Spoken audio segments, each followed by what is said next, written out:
దేవునికి స్తోత్రం. దేవుని బిడ్డలారా, దైవజనులు పగడాల ప్రవీణ్ కుమార్ గారు ఒకవేళ తను యాక్సిడెంట్లో చనిపోయినా, వేరే ఎవరైనా తనను చంపేసి హతమార్చిన, హత్య జరిగిన, దేవుడు జోక్యం చేసుకొని ఎందుకు కాపాడలేదు అనేటటువంటి ప్రశ్న యూట్యూబుల్లోనూ అలాగనే మన సంఘస్థుల్లో చాలామంది హృదయాలు ఉంది. అడిగారు కూడా నన్ను. సరే శుక్రవారం చెప్దామంటే టైం అయిపోయింది. అప్పటికే ఆదివారాన్ని ఆ విషయాన్ని నేను చెప్తానన్నాను. ఇక్కడ దైవజనులు పగడాల ప్రవీణ్ కుమార్ గారు మాత్రమే కాదు, ఏ భక్తులకైనా సరే ఒక్కోసారి హత్య చేసి చంపిన లేదా ప్రమాదములో చనిపోయినా దాని వెనుక మనకు అర్థము కాని దేవుని అనంతమైన జ్ఞానము, అనంతమైన ప్రణాళిక కూడా ఉంటుంది. దాన్ని మనం ఎలా అర్థం చేసుకుంటాం అనేది ఈరోజు అంశాన్ని తీసుకున్నాను, దాన్ని మాట్లాడుతున్నాను. పిల్లరా గమనించండి, ప్రప్రథమంగా మనకు దేవుని వాక్యాల మీద, లేఖనాల మీద నమ్మకం ఉండాలి. యేసు ప్రభువారు యోహాను సువార్త 16వ అధ్యాయము 2వ వచనములోను మరియు 33వ వచనములో సాక్షాత్తు ప్రభువారు ఏం చెప్పారో విందాం. ఏమట వినండి. వారు మిమ్మును సమాజ మందిరములలో నుండి వెలివేయుదురు, మిమ్మును చంపు ప్రతివాడు తాను దేవునికి సేవ చేయుచున్నాడని అనుకునే కాలము వచ్చుచున్నది. గమనించారా? అయ్యా మోషే గారు భక్తులనట పీక కోసి పొట్టలో కత్తి దించి కాలు చేతులు నరికేసి వాడు అనుకుంటాడట, నేను మా దేవునికే సేవ చేస్తున్నాం, మా ధర్మం కోసం మేము పోరాడుతున్నాము అనుకునే కాలము వచ్చును అన్నాడా లేదా? దేవుడు చెప్పాడా లేదా? మరి దేవుడు యేసు ప్రభువారు ఎందుకంటే ఈ విషయాన్ని ముందు చెప్పాడంటే, భవిష్యత్తు ఆయనకు తెలుసు, ముందే చూశాడు. భవిష్యత్తులోకి వెళ్ళి ఇలా జరుగుద్దని చూసి రాశాడన్నమాట. ఇలా జరుగుద్దని చూసేసి వచ్చి రాశాడు కాబట్టి అలాగనే జరుగుతోంది. అయితే 33వ వచనములు కూడా ఆయన ఏమంటున్నాడు చదువుదామా? నా యందు మీకు సమాధానము కలుగునట్లు ముందే ఈ మాటలు చెప్తున్నాడు ఆయన.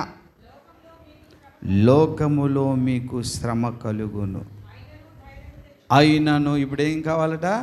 ధైర్యము. ధైర్యము కావాలి. ఇంతవరకు దేనికోసం చెప్పుకున్న ఫస్ట్ మెసేజ్ ధైర్యము. ఎందుకంటే జరగబోయే దాన్ని ఆయన ముందే మనకు తెలియజేశాడు కాబట్టి దాన్ని మనం చూడాలి. అయినను ధైర్యం తెచ్చుకోండి, లోకాన్ని నేను జయించానుగా, మరణాన్ని నేను జయించానుగా. లోకాన్ని జయించాడు ఆయన, మరణాన్ని జయించాడు ఆయన. అందుకే నేను లోకాన్ని జయించాను, మరణాన్ని జయించాను, ధైర్యం తెచ్చుకోండి అంటున్నాడు యేసయ్య. నిజంగా జయించాడా? మరణాన్ని జయించాడా? మరి ఇంకేమంటే లోకాన్ని జయించలేదా? జయించాడు. ఆయన రాజ్యాన్ని ఆయన స్థాపించిన పార్టీని ఎవరైనా సరే ఈ 2000 సంవత్సరాల నుంచి అంతమొందించారా? ఎక్కడ స్టార్ట్ అయింది ఆ పార్టీ?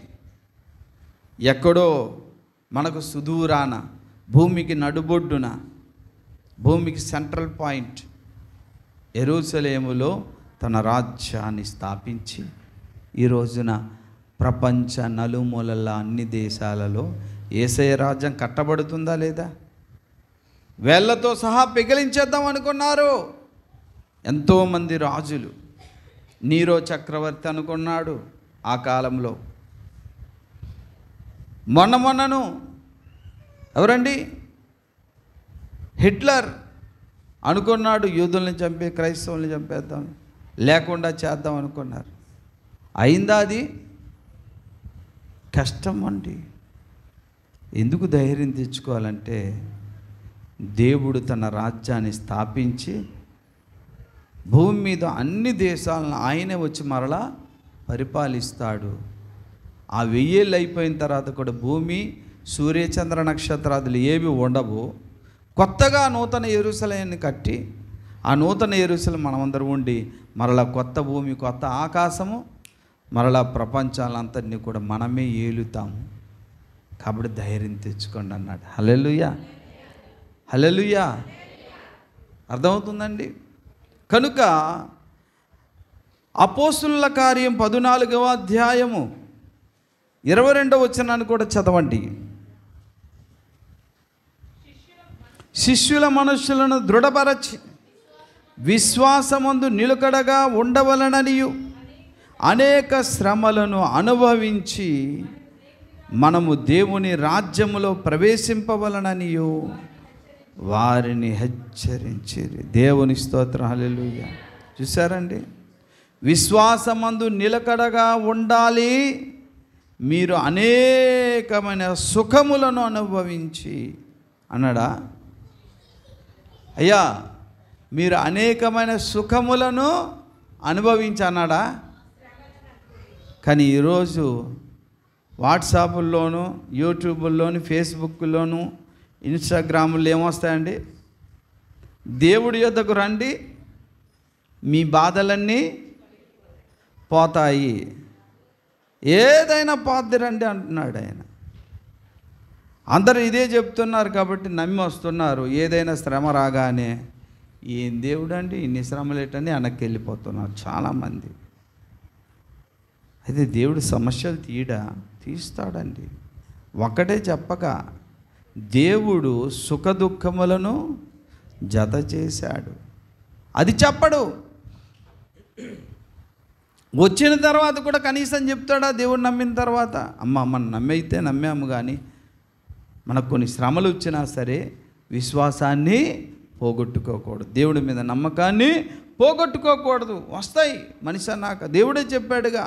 ఎందుకంటే మనకు ఈ బ్రతుకు శాశ్వతం కాదు, ఇంకా ఉంది. మనిషి జీవితానికి మరణమే అంతం కాదు. మరణం అనేది మరొక నూతన జీవితానికి ఆరంభం. దేవునికి స్తోత్రం, హల్లెలూయా అని చెప్పట్లేదు. ఎంతసేపు ఈ భూమి మీద నీకు సుఖాలు అనుభవిస్తావో అన్నీ దేవుడిస్తాడు. ఉద్యోగం వస్తుంది, ఇల్లు కట్టుకుంటావు, 2 ఫ్లాట్లు కొనుక్కుంటావు, ఒక 20 తులాల బంగారం కొనుక్కుంటావు, మీ పిల్లలందరూ కూడా ఫారెన్లో బాగా డాక్టర్లు, ఇంజనీర్లు చదువుతారు. ఇది చెప్పడంలో మొదలెట్టిస్తారు అంతే, ముందు చెప్పట్లేదు. మనం అనేకమైన శ్రమలను అనుభవించి దేవుని రాజ్యములో ప్రవేశించాలి అని చెప్పట్లేదు. అలా చెప్తే ఎవరు రారు, ఎవరు నమ్మరు, ఎవరు చూడరు కూడా ఛానల్స్. కాబట్టి వాళ్ళకి ఏది ఇష్టమో అది చెబుతూ వాళ్ళని ఏం చేస్తున్నారంటే రప్పించుకుంటున్నారు. శ్రమలు వచ్చినప్పుడు ఏం చేస్తారంటే వీళ్ళు దేవుని విడిచి పారిపోతారు. అలా చెప్పొద్దు. ఆదిలోనే ముందు అన్ని విషయాలు చెప్పాలి వాళ్ళకు. ఇదమ్మా మన కొరకు పరిశుద్ధుడైన దేవుడు భూమి మీద పరిశుద్ధ శరీరముతో వచ్చి తన పరిశుద్ధ శరీర రక్తము ప్రాణం మొత్తం శిలువ మీద కార్చి ఆయన రక్తం చేత మనల్ని విమోచించి నరకమనే భయంకరమైన మరణాన్ని, రెండో మరణాన్ని తప్పించి ఆయనతో యుగయుగాలు జీవించడానికి, నిత్యము సుఖశాంతులతో ఉండడానికి, స్వర్గానికి తీసుకెళ్ళడానికి యేసయ్య ఇచ్చాడమ్మా. అది మనకు శాశ్వతమైన రాజ్యం అని చెప్పమనండి. అది కాస్త బలహీనంగా చెప్తారు. ముందేమో మిఠాయి పట్ల మాటలు చెప్పేసి తీసుకొస్తారు. అలా తీసుకొస్తే ముందు వీళ్ళు బాగుపడతారండి. అలా చెప్పకూడదు. యేసయ్య అక్కడ ఏం చెప్పాడండి? 16:2లో మిమ్మల్ని చంపి ఏమనుకుంటాడట, నేను దేవునికి సేవ చేస్తున్నాను అన్నటువంటి కాలం వచ్చు, నా టైం వచ్చేసింది ఆల్రెడీ. తర్వాత లోకములో మీకు శ్రమ కలుగును, అయినను ధైర్యం తెచ్చుకోండి అన్నాడు 33లో. అపోస్తలుడైన పౌలు అన్నాడు ఇక్కడ ఏమని, మనం అనేకమైనటువంటి శ్రమలను అనుభవించి ప్రవేశించాలి. చూసారు అలా చెప్పారు. ఈ విధంగా దేవుడే ముందు లేఖనాలను చెప్పాడు, ప్రవచింపాడు, భవిష్యత్తును చూసి చెప్పాడు. కాబట్టి అలా జరగదా? దైవజనులు స్వర్గీయ పగడాల ప్రవీణ్ కుమార్ గారు మరి హత్యో యాక్సిడెంటో మొత్తానికి 46 సంవత్సరాలు అర్ధాయుస్సులోనే చనిపోయారు అనుకుందాం. మరి ఈ విధంగా జరుగుద్దని దేవుడు చెప్పినప్పుడు జరగదా? ఆ కోవలో జరిగిందని మనం ఎందుకు చూసుకోకూడదు? దేవుడు రక్షించడా, దేవుడు కాపాడ్డా అనే డౌట్ ఎందుకు వస్తుంది? దానికి కూడా సమాధానం చెప్తాను. ప్రదేని బిడ్డలారా గమనించండి. నిజానికి మనం బాగా ఆలోచన చేస్తే దేవునికి ఒక లెక్క ఉంటుంది. ఫలానా నా కొరకు ఇంతమంది హతసాక్షులు అవుతారు అని ఒక లెక్క. ఆ లెక్క అయ్యేంత వరకు కొంతమంది భక్తులు హతసాక్షులు అవుతారు, చంపబడతారు, శిక్షించబడతారు. అలా ఎందుకంటే కాస్త ఓపిక పట్టు, తర్వాత మీకు అర్థమవుతుంది, చెప్తాను. నేను చెప్పలే, బైబిలే చెప్తుంది. ప్రకటన 6వ అధ్యాయం 9వ వచనం చదవండి. 6:9. ఆయన 5వ ముద్రను విప్పినప్పుడు చూసారా ఎందుకు చంపుతారట తెలుసా? తామిచ్చిన సాక్ష్యము దేవుని వాక్యము నిమిత్తమును. చూసారండి, చంపేస్తారన్నమాట. పొరుగువాని యొక్క పొలం తీసుకున్నందుకో, వేరే జాగా ఆక్రమించినందుకో, అర్థమవుతుందండి, దానికి చంపరట. ఎందుకు చంపుతారట? చదువమ్మా. తామిచ్చిన సాక్ష్యము నిమిత్తము, దేవుని వాక్యము నిమిత్తము వధిస్తారట, చంపుతారట. ఉందా లేదా? ఉందా లేదా? ఆయన చేసింది ఏంటండి? దైవజనులు పగడాల ప్రవీణ్ కుమార్ గారు ఏం చేశారండి? వాక్యాన్ని ప్రకటించాడు. నేను పలానా ఈ కమ్యూనిటీకి వచ్చాను, దేవునిలో బాగుపడ్డాను, ఇది నా సాక్ష్యం అని చెప్పాడు. అందునిమిత్తం చంపేశారు. ఆస్తిని ఆక్రమించుకున్నందు కాదు. అర్థమైందా? ఏం చెప్పారు ప్రభు? సువార్త చెప్తున్నాడు ఈయన. అనేకులు సత్యదేవుని వైపు తిప్పుతున్నారు కాబట్టి వాళ్ళకు కోపం వచ్చింది, చంపేశారు. అర్థమవుతుందండి? అయితే ఆ విధంగా కొంతమంది చనిపోతారని దేవుడు ముందుగా చూశాడు. ఆయన అందుకే రాయించాడు. ఎంతమంది చనిపోతారు నా కొరకు, ఇంతమందిని చంపేస్తారా వీళ్ళు అనుకొని ముందే చూశాడు. అంతమంది చనిపోతారని ముందే రాయించాడు అన్నమాట. ముందు చూసి దాన్ని రాయించాడు. ఆయన భవిష్యత్తులో ముందు చూశాడు, అలా జరుగుద్దని రాయించాడు. ఇంకా మనం భవిష్యత్తుకి వెళ్ళలేదు, మనం జరిగేసరికి ఆశ్చర్యపోతున్నాం. ఆయనకి ఆశ్చర్యం కాదు, ముందే చూశాడు అన్నీ. చదవండి ఒకసారి.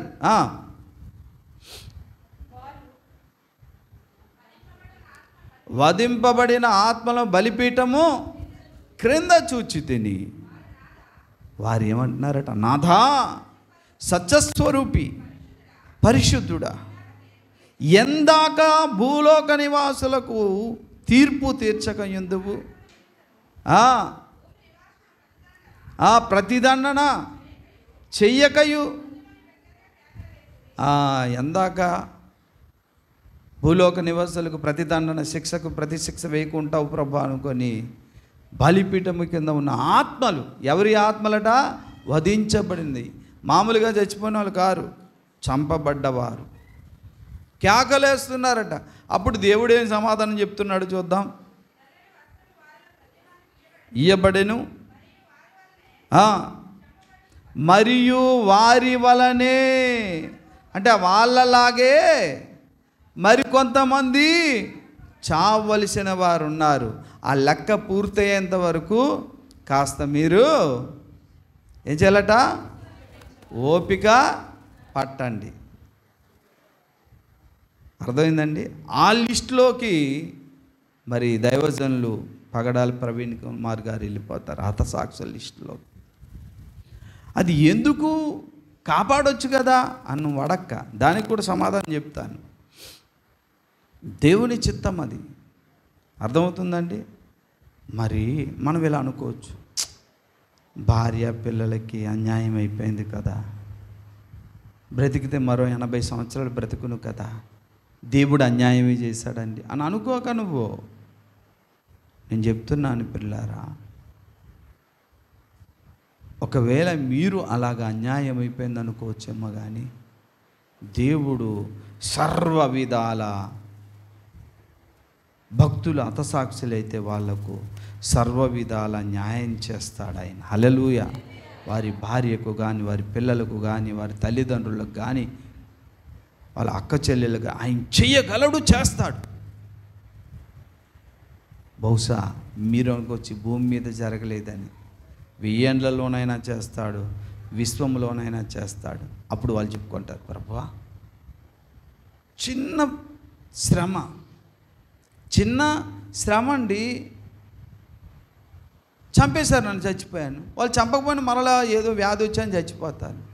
అటువంటి నాకు ఇంత ఘనత, ఇంత పేరు, ఇంత న్యాయం ఎలా చేసావు తండ్రిని ఆశ్చర్యపోతారు. అరే నిజమేరా, ఆ భాగ్యం మాకొస్తే బాగున్నాం, దేవుడి కొరకు చనిపోయే అప్పుడు బాధపడతాం మనం. ఆయన సర్వము న్యాయం చేయగలడు.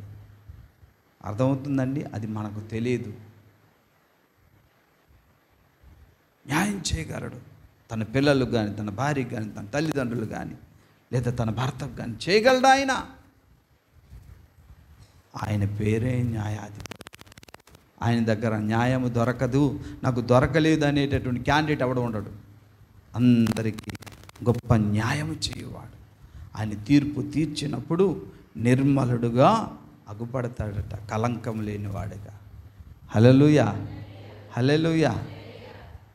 కనుక ఈ హతసాక్షులు ఇంతమంది చనిపోవాలనేటువంటి లిస్ట్ ఆల్రెడీ దేవుడు తెలిసింది, అది రాయించాడు. ఆ కోవలో కొందరు వెళ్తారు. అర్థమవుతుందండి? దేవుని స్తోత్రం, హల్లెలూయా. బాగా గమనించండి. మీకు సంగతి చెప్పనా? అపోస్తులుడైన పౌలు ఏమన్నాడండి ఇందాక మనం చదివినటువంటి హెచ్చరిక వాక్యంలో, కొరింథీయులకు రాసిన పత్రిక 4వ అధ్యాయము 16-17 వచనాల్లో ఏమన్నాడో తెలుసా అండి? శ్రమ కోసం ఏమన్నాడో తెలుసా? చదవండి.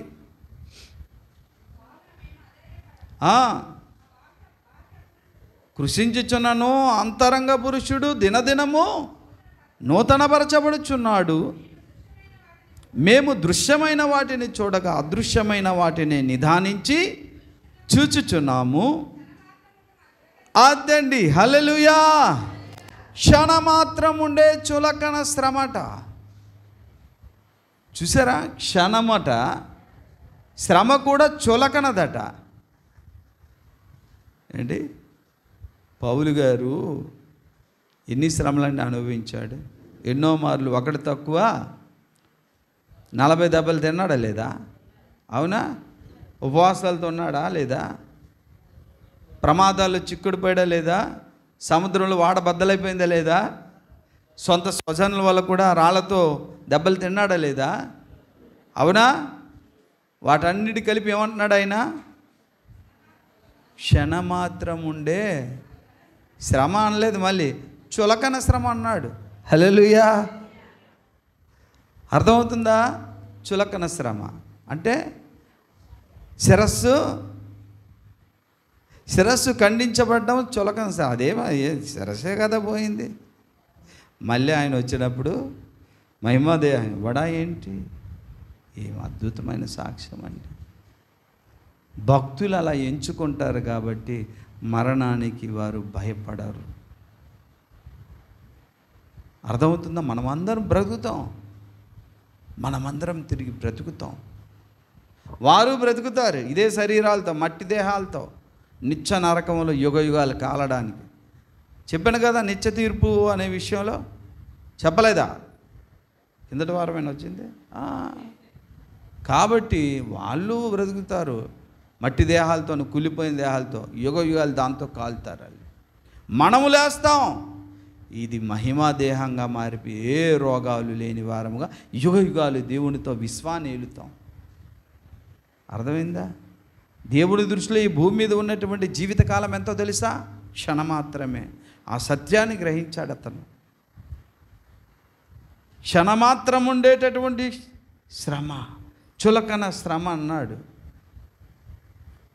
అలా ఎంచుకుంటారు భక్తులు, ఎందుకంటే అదృశ్యమైన వాటిని వారు చూడగలిగారు కాబట్టి. దేవునికి స్తోత్రం. హల్లెలూయా, హల్లెలూయా. ఆ లెక్కలో మరి దైవజనులు స్వర్గీయ ప్రవీణ్ పగడాల గారు ఉంటారు. చింతపడనవసరం లేదు, ధైర్యం తెచ్చుకొని, మన విడుదల దగ్గరే అయిపోతుంది. కొద్ది రోజులు అంటే మనం మాత్రం కాదు, మనిషిగా ఉన్న మనం కాస్త పిరికిపడి బాధపడి ఆడవచ్చు. దాన్ని కూడా దేవుడు పెద్ద పట్టించుకోడు. మానవులు కదా, ఆ మాత్రం ఫీలింగ్స్ ఉంటాయని ఆయన తెలుసు. హల్లెలూయా, హల్లెలూయా. పిల్లరా గమనించండి. అయితే ఎందుకు కాపాడలేదు అని అంటే, ఎందుకు కాపాడండి? ఎలీసాను చుట్టుముట్టడానికి కొంతమంది వస్తే ఎలీసా ఉన్న పర్వతము చుట్టూ అగ్ని రథములు పంపించలేదా దేవుడు? హల్లెలూయా. ఏండి, ఎలీసాయా ఏలియా? మర్చిపోయాను. ఏలియా కాదు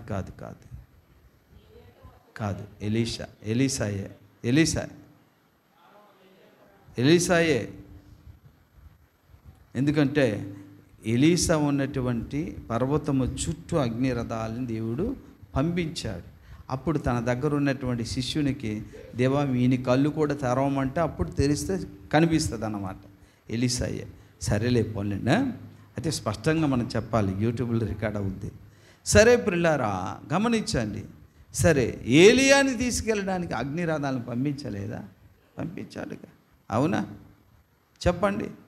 తర్వాత యెషయా గ్రంథములో చూసినట్లయితే ఇజ్రాయిల్ పక్షాన ఒకే ఒక దేవదూతను పంపిస్తే 1,00,000 సుమారుగా 85,000 మందినో ఎంతమందినో దేవదూత చంపలేదా? చెప్పండి.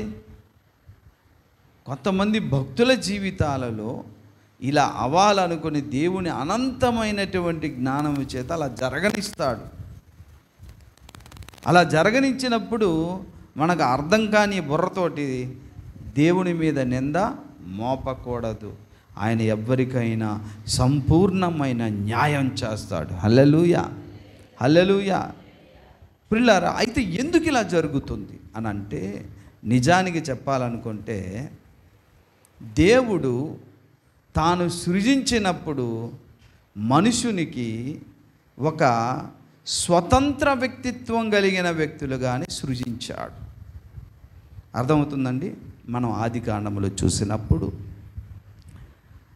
మనము నరులను చేయుదాము అన్నప్పుడు మన పోలిక చొప్పున మన స్వరూపమందు నరులను చేయుదాము అంటాడు ఆయన. అప్పుడు అలా చేశాడు. ఆయన స్వభావము, ఆయన స్వరూపం. అంటే దాని అర్థం ఏంటి? దేవుడు స్వయం స్పృహ కలిగిన వ్యక్తి, అవునా? స్వయం స్పృహ కలిగి ఉండడం అంటే దాని అర్థం ఏంటి? ఇప్పుడు సహోదరి ఇక్కడ స్తుతి ఉంది, లేదా రత్నం గారు ఉన్నారు, వాళ్ళకు అందరూ తింటారులే అనుకుని మధ్యాహ్నం 1 గంటకి నేనేం పెట్టాను అనుకుంటే పులిహారాయో లేదనుకోండి కొన్ని ఉప్మా పెట్టాను. ఉప్మా చక్కగా స్తుతి తింటుంది కానీ రత్నం తినడం లేదు. తినమ్మంటే వెళ్ళొద్దండి, నాకు ఇష్టం లేదండి. తినమ్మంటున్నాను, ఎందుకంటే తిందు, ఎందుకు తనకు ఇష్టం అంటూ ఒకటి ఉంది. నాకు మధ్యాహ్నం పూట అరగదని నేను తిన, అసలు తినేదన్న అంటుంది. ఏమంటే ఆమె తింటుంది కదా, ఆమె వ్యక్తిత్వం వేరు. మరి ఆమెలా నువ్వు తింటే నాకు కుదరదు. అలాగా అది స్వయం స్పృహ అంటే నేను అనేవాడు ఉన్నాను, నాకంటూ ఒక అలవాటు, నాకంటూ ఒక కోరిక అనే వ్యక్తిత్వం ఉంది. చూసారా? అలా చేశాడు దేవుడు. అంతే తప్ప రత్నం నీకు ఇష్టమైనా ఇష్టం లేకపోయినా నేను పెట్టినందుకు నువ్వు తినాలి అని అంటే తన వ్యక్తిత్వాన్ని, తన స్వాతంత్రాన్ని నేనేం చేస్తున్నానండి? భంగం చేస్తున్నాను. దేవుడు కూడా ఆదాము అవ్వలకు దేవుడు తన స్వరూపములో చేశాడంటే స్వతంత్ర వ్యక్తి, అంటే స్వతంత్ర స్వయం స్పృహ కేంద్రాన్ని వ్యక్తిగా దేవుడు చేశాడు. తనలో ఉన్నటువంటి స్వయం అనేది నాకు ఇది ఇష్టం, అది ఇష్టం లేదు అనే ఆలోచనతోనే వారు బ్రతికారు. ఎవరు? ఆదాము అవ్వలు. ఆ కారణం చేతనే ఆదాము అవ్వలు పండు తీసుకొని తింటున్నప్పుడు దేవుడు అడ్డలేదు. ఎందుకో తెలుసా? ఒకవేళ ఈ పండు తీసుకొని అవ్వ తింటున్నప్పుడు, అరే తినొద్దని ముందే దేవుడు చెప్పాడండోయ్, నువ్వు అన్నావు కానీ మేము మాత్రం తింటాం, తినేటప్పుడు మీరే అడ్డేయండి. కుదరదలాగా. ఎందుకంటే అది తినకూడదని దాన్ని జయించే శక్తి కూడా ఇచ్చాడు. అప్పుడు ఏం చేస్తున్నారు?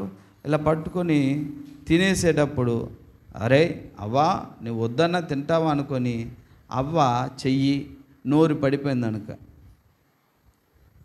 ఇక జీవితాంతం అలా ఉండడమే కాదు, తమకున్న కోరికను స్వతంత్రంగా మీ మట్టుకు మీరు ఆలోచించి ఏదైనా చేసుకోవచ్చు అని ఇచ్చిన స్వాతంత్రతను ఇప్పుడు ఎవరు తీసుకున్నట్టు? ఎవరు ఇచ్చారు వాళ్ళకి? దేవుడు అలా తీసుకుంటాడా మాట ఇచ్చి? కాబట్టి అలా ఎప్పుడు దేవుడు చెయ్యడు. తన స్వభావానికి విరుద్ధంగా అలా చెయ్యడు. ఆయన ఇచ్చాడంటే మరి తిరిగి తీసుకోడు. తన స్వభావానికి విరుద్ధంగా ఆయన ప్రవర్తించడు. నేను వాళ్ళకి స్వాతంత్రత ఇచ్చాను, తినకూడదో తినవచ్చో నేను ముందు చెప్పాను, ఇక నిర్ణయం తీసుకోవాల్సింది వాళ్ళే. నేను జోక్యం చేసుకుంటే ఆపడమైతే అవుద్దు, కానీ నేను ఇచ్చిన స్వాతంత్రాన్ని నేనే మాట ఇచ్చి తప్పినోన్ని అవుతాను. దేవుడు ఎప్పుడు అలా చేయడు. ఆ విషయాన్ని తిమోతికి రాసినటువంటి పత్రిక, 2వ తిమోతికి రాసిన పత్రిక, 2వ పత్రిక 2వ అధ్యాయం 13వ వచనంలో పౌలు చెప్తున్నాడు.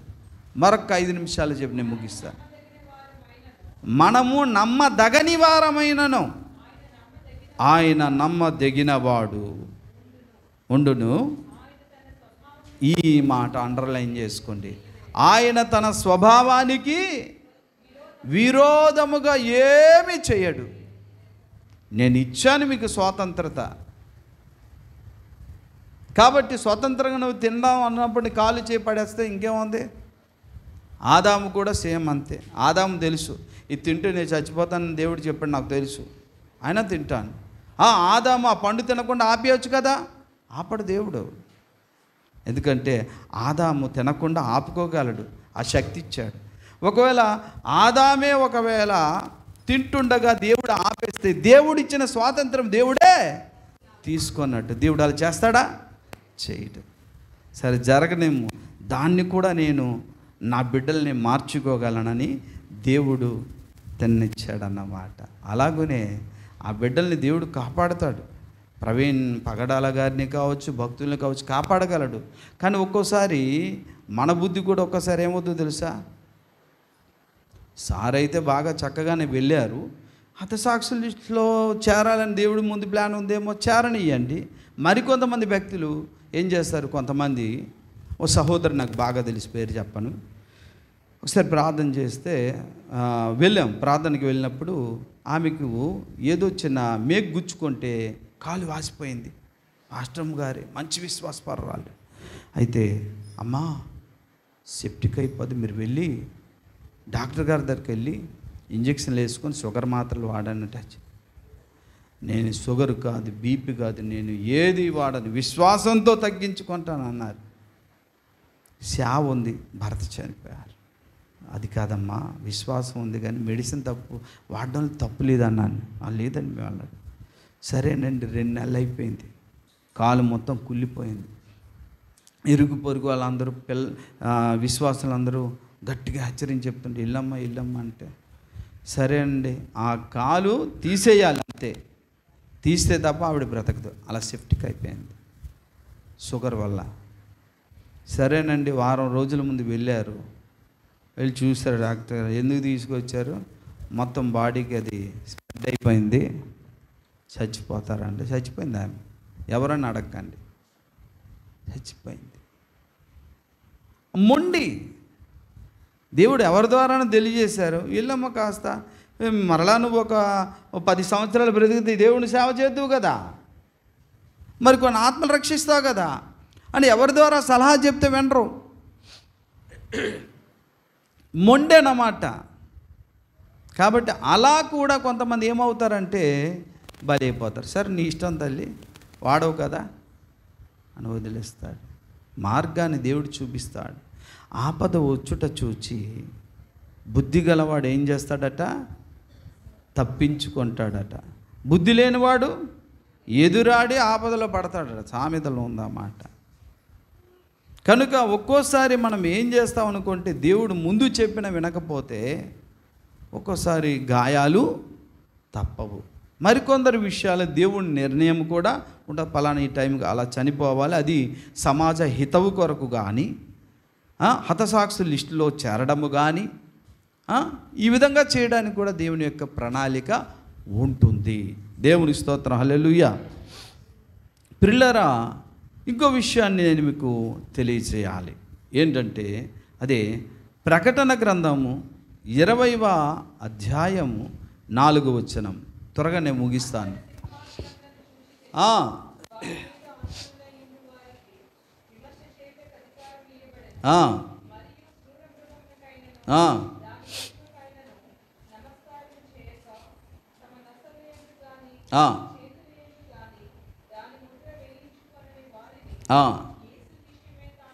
యేసు విషయమై తామిచ్చిన సాక్ష్యము నిమిత్తమును దేవుని వాక్యము నిమిత్తమును శిరచ్ఛేదనము చేయబడిన వారి ఆత్మలను కూడా చూశారట వీయేల పరిపాలనలో. హల్లెలూయా.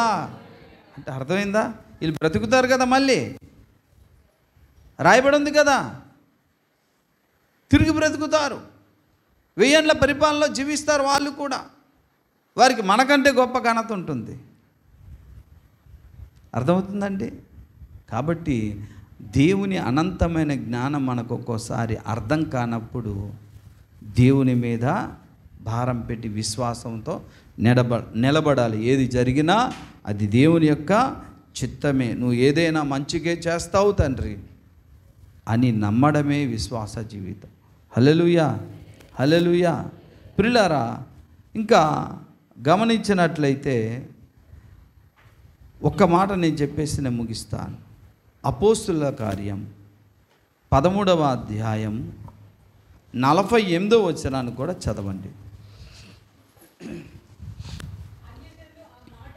అన్యజనులు ఆ మాట విని సంతోషించి దేవుని వాక్యమును మహిమపరచిరి, మరియు నిత్య జీవమునకు నిర్ణయించబడిన వారందరూ విశ్వాసం ఉంచారట. హల్లెలూయా.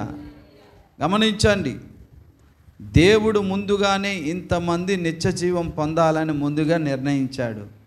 వాళ్ళందరూ యేసుని నమ్ముతారు. నిత్య జీవమునకు నిర్ణయించబడని వారు కూడా ఆ లోకములో ఉన్నారు. మరి వీళ్ళు ఎలా పుట్టారు అని అంటే దానికి స్టోరీ వినండి బాబు. దేవుని చిత్తములో ఉన్నవారు, దేవుని చిత్తములో లేనివారు కూడా భూమి మీద పుడుతున్నారు. అర్థమవుతుందా? ఆదాము అవ్వల ద్వారా వారు పాపము చేయక మునుపు, ఆ పండు తినక మునుపు, ఒకవేళ వారు వారి యొక్క సంభోగము ద్వారా పరిశుద్ధులే పుట్టి ఫలానా ఈ యొక్క 197 కోట్ల లేదా 7,000 కోట్ల జనాభా పరిశుద్ధులు పుట్టి ఈ భక్త సమూహాన్ని నా కుమారునికి భారీగా చేసి విశ్వాన్ని ఏలే పట్టపురాణిగా చేస్తాం ప్లాన్ వేసాడు అనుకుందాం. అంతమంది పుడతారు. కానీ ఇక్కడ మధ్యలో ఏమైంది అనుకుంటే, ఆదాము అవ్వల్లోనికి పాపం ప్రవేశించి ఖరాబ్ అయిపోయింది ఉత్పత్తి క్రమం. ఉత్పత్తి క్రమం ఏమైందండి? ఖరాబ్ అయిపోయిందన్నమాట. ఒరిజినల్ చిప్ పక్కన డూప్లికేట్ చిప్ కూడా పడ్డది. కాబట్టి ఆ ఒరిజినల్ చిప్ కూడా ఉంది కాబట్టి దేవుడి చిత్తములో ఉన్న మనుషులు పుడుతున్నారు. ఈడొచ్చాడు కదా సర్పం, సాతానుగాడు పెట్టిన విత్తనమును బట్టి పాపం ప్రవేశించిన మరి కాస్త ఎక్స్ట్రా కండం మొదలెట్టి దేవుడు చిత్తములో లేని వారిని కూడా కంటున్నారు మానవులు. ఏమైంది ఇప్పుడు? దేవుని సంకల్పములో ఉన్నటువంటి ఈ 7,000 కోట్ల మందే కాకుండా దేవుని యొక్క చిత్తం లేకుండానే వీళ్ళ ఇష్ట ప్రకారముగా సాతాను మాట విని కలయుట ద్వారా వచ్చినటువంటి పిల్లలు కూడా పుట్టారు. వాళ్ళేమో 7,000 కోట్లు కాదు, 14,000 కోట్ల మంది మరలా భూమి మీద ఉన్నారు. ఇప్పుడు దేవుడి చిత్తములో లేనివారు దేవుని యొక్క చిత్తములో దేవుని నిర్ణయం అంటే నిత్య జీవం కొరకు ఏర్పాటు చేయబడిన వారు వీళ్ళు వాళ్ళ మధ్యలో ఉన్నారు. మరి వాళ్ళకి యుద్ధాలు జరగకపోతే ఏం జరుగుద్ది? అర్థమైందా నీకు? వాళ్ళకి జరిగే యుద్ధంలోనే కదా మనం ఉన్నప్పుడు. యేసయ్య ఎందుకు చెప్పాడు? లోకములు మీకు శ్రమ కలుగుతురే బాబా, వాళ్ళు మంచోళ్ళు కాదు, మీకు కొడతారు, అన్ని నమ్మకం ఉండండి, నా మీద నమ్మకం ఉంచండి, రాజ్యం అందే. ఎందుకంటే ఖరాబ్ అక్కడైంది. ఎక్కడా? ఏదేలో జరిగింది. కాబట్టి నేను వచ్చి తీసుకెళ్తాను, మీకు సమాధానం కలుగుద్దని నమ్మాలి. నిజానికి ఒక్క మాట చెప్పి నేను ముగిస్తున్నా. అపోస్తుల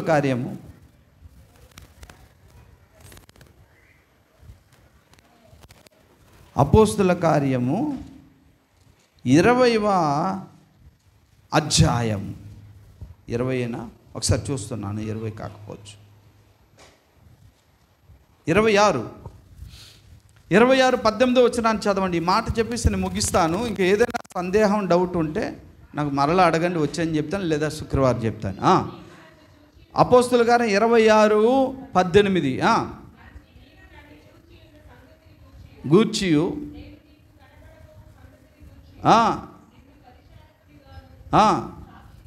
అంటే అపోస్తులుడు అని పౌల్ని నేను నిన్ను నియమించాను పలానా ఈ పరిచర్య చేయడానికి అనుకుని దేవుడు చెప్తున్నాడు కనిపించి. అప్పుడు ఆయన ఏం చెప్తున్నాడు చూద్దాం. నీవు లేచి నీ పాదములు మోపి నిలువుము, నేను ఈ ప్రజల వలనను అన్య జనుల వలనను హాని కలగకుండా నిన్ను కాపాడదని. చూసారా? కాపాడతాడు. తన చిత్తం ఎలా ఉండాలి జరుగుతుంది. తర్వాత వారు చీకటిలో నుండి వెలుగులోనికి, సాతాను అధికారములో నుండి దేవుని వైపుకును తిరిగి. చాలు, దేవునికి స్తోత్రం, హల్లెలూయా. ఇది పాయింట్అవుట్ చేసుకోండి. సాతాను అధికారములో నుండి మనం విడిపించబడ్డాం. తెలుసా మీకు? అర్థమైందా? సాతాను అధికారంలో నుండి మనం విడిపించబడ్డాం. ఇదిగో బైబిల్ సెలవిస్తుంది. ఇక్కడ 2 అధికారాలు భూమి మీద పనిచేస్తున్నాయి. ఒకటి సాతాను అధికారం, మరొకటి దేవుని అధికారం. ఇప్పుడు మనమందరం ఎవరి అధికారం కింద ఉండి వాళ్ళం? సాతాను. ఇప్పుడు సాతాను అధికారం నుండి వచ్చినప్పుడు ఎల్లెళ్ళు దేవుని అధికారంలోకి పోతున్నావా? చూస్తా నీ సంగతి. మా పార్టీ మానేసి ఆ పార్టీకి వెళ్తావా అనుకొని పార్టీ జెండాలు మార్చిన వారికి కేసులు పెట్టట్లేదా ఇప్పుడు రాజకీయ నాయకులు? ఏంటి గుణా గారు, పార్టీ చేంజ్ అయినప్పుడు ఏం చేస్తున్నారు? అధికారం వస్తే 30 తిప్పలు కేసులు గట్రా పెడుతున్నారా? పేర్లు చెప్పడం ఎందుకు, యూట్యూబ్లో వెళ్తా పెడుతున్నారు లేదా? అలాగా ఇప్పుడు మన సాతాను పార్టీలో నుండి సువార్త ద్వారా యేసయ్య పార్టీకి వచ్చాం. ఆడు ఊరుకుంటాడేంటి? ఆడు ఊరుకుంటాడా? నిరంతరం మన మీద ఏం చేస్తాడు అనుకుంటే దాడి చేయడానికి ప్రయత్నం. ఆ దాడిలోనే ఇదిగో ప్రవీణ్ పగడాల దైవజన్ లాంటి వారు హతులైపోతారు. ఒక్కోసారి శత్రువు యొక్క ఖడ్గం కూడా బలమై మన మీద పడుతుంది. దేవుడు ముందే చెప్పాడు, అయినా నమ్మకం ఉండన్నాడు. అర్థమవుతుందా? కాబట్టి ఇంకో విషయం, మనము ఎక్కడున్నామో తెలుసా? ప్లే గ్రౌండ్లో కాదు, బ్యాటిల్ ఫీల్డ్, యుద్ధ భూమిలో మనం ఉన్నాం. ఆ సంగతి క్రైస్తవులు తెలియదు. అటు చీకటి శక్తులు, ఇక్కడ వెలుగు శక్తుల మధ్య, అటు దేవునికి సాతానికి మధ్య యుద్ధములో మనం ఉన్నాం. ఆ యుద్ధములో దేవునిదే పై చేయి. అర్థమవుతుందండి? దేవునిదే. అదంతా ప్లాను. అడిగారు కానీ వినే ఓపిక మీకు ఉండదు. చెప్పడానికైతే దేవుడి దేవులు అవన్నీ నాకు తెలుసు, దైవజనుల ద్వారా తెలుసుకున్నాం. కాబట్టి మనం తెలుసుకోవాల్సింది ఒక్కటే, మనము మరణం వరకు నమ్మకంగా ఉందాం. మన చుట్టూ ఉన్న వారితో సమాధానం ఉందాం. వారికి కూడా దేవుని ప్రేమను తెలియజేసి రక్షణలోనికి నడిపిద్దాం. అర్థమవుతుందండి? దేవుడు చిన్న వాక్యం దీవించునుగాక. ఆమేన్, ఆమేన్, ఆమేన్.